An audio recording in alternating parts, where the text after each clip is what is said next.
कि जिस जीव की मृत्यु निकट हो उस व्यक्ति को करना चाहिए कि अपने मन को गोविंद के चरणों में लगा दे। प्रश्न कर लिया कि प्रभु अपने मन को गोविंद के चरणों में लगाएं कैसे? ये मन बड़ा चंचल है महाराज, मन को चरणों में लगाएं कैसे?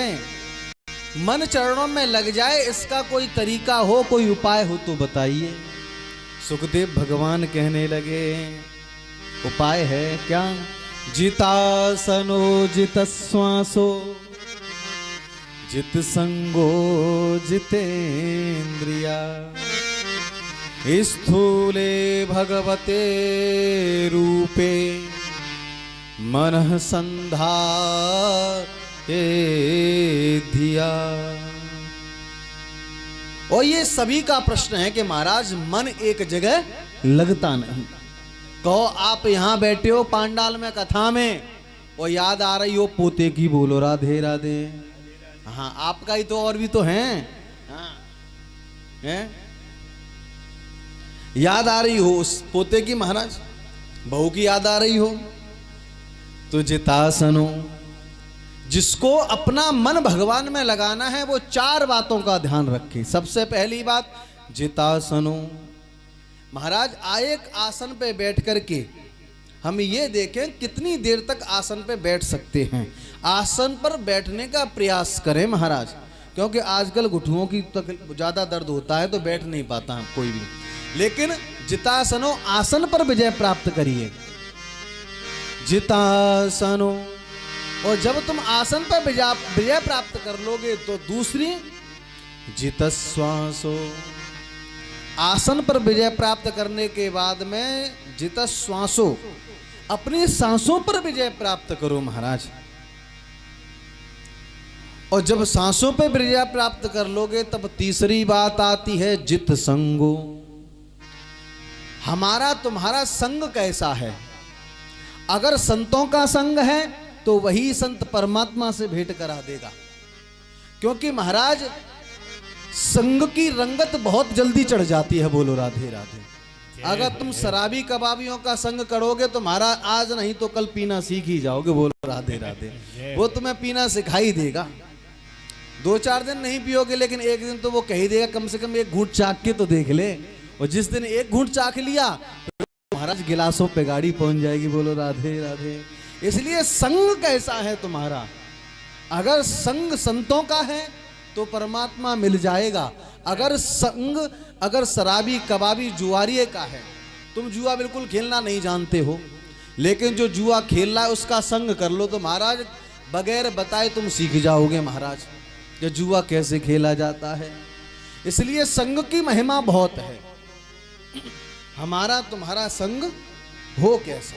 संग हमेशा प्रभु भक्तों का करिए अगर अपने मन को गोविंद से जोड़ना है तो। अगर संग आप शराबी कबाबियों का करोगे तो तुम्हारे जीवन का उद्धार होने वाला नहीं है। संग सर्वात्मना त्याज्य सचेत्युक्त नश्यते स सद्भिव स कर्तव्य सताम संगो ही भेकजम। महाभारत में एक कथा आती है, एक माता है जिसका नाम है मदालसा, और उसके यहां पर जो भी संतति जन्म लेती है, जन्म लेने के कुछ पश्चात वो माता अपने पुत्रों को ऐसा उपदेश देती है कि बच्चे घर पे न रुक के सीधे वन में चले जाते हैं, भगवान का भजन करते हैं। उसने अपने 3 पुत्रों को वैरागी बना दिया, लेकिन जैसे ही चौथा पुत्र हुआ तो राजा आया और राजा ने मदालसा से कहा कि देवी तुमने मेरे सभी पुत्रों को संत महात्मा बना दिया है, इस राज्य को हमारे जाने के बाद कौन भोगेगा? इससे तो तुम बाबा मत बनाओ। मदालसा ने कहा तो ठीक है। जैसे ही चौथा पुत्र हुआ उसे राजगद्दी पर बिठा दिया और चल दिए। चौथे पुत्र अलर्क ने कहा कि आपने मेरे सभी भाइयों को ऐसा उपदेश दिया है कि वो सभी भाई संत महात्मा बन गए हैं और आपने मुझे इस माया में फंसा दिया है। तो मदालसा ने कहा बेटा तुम चिंता ना करो। एक ताबीज लिया, भोजपत्र लिया, उस पे मंत्र लिख दिया और कहा कि बेटा जब तुम्हारा मन इस संसार से ऊबने लगे, जब ये तुम्हें संसार अच्छा न लगने लगे, तो एक काम करना, इस ताबीज में से भोजपत्र निकालना और केवल उस मंत्र को पढ़ने ला, तुम्हारा जीवन भी सुगम हो जाएगा। आज अलर्क जी जो महाराज हैं, उनका मन उद्विग्न होने लगा। उन्होंने अपनी माता के दिए हुए भोजपत्र के लिखे हुए मंत्र को पढ़ा। उसमें लिखा था, संग सर्वात्मना त्याज्य सचेत्युक्तम न शक्यते सद्भि सह कर्तव्यः सतां संगो हि भेकजम् कामः सर्वात्मना हेयो हातुं चेच्छक्यते न स मुमुक्षां प्रतित कार्यं सेवं तस्यापि भेषजम्।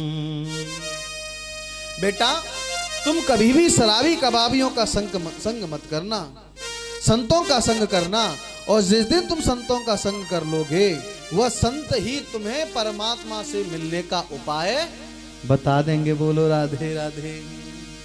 क्योंकि मन बहुत ही चंचल है, इसलिए कहा संग को जीतो। तो मन को भगवान के चरणों में लगाने का पहला कारण, आसन पे विजय प्राप्त करो। दूसरा, श्वासों पे विजय प्राप्त करो। तीसरा, तुम्हारा संग कैसा है। और चौथा उपाय क्या बताया? जितेंद्रिय, अपनी इंद्रियों पर विजय प्राप्त करो। बोलो राधे राधे। बोल वृंदावन भैलाल की जय हो।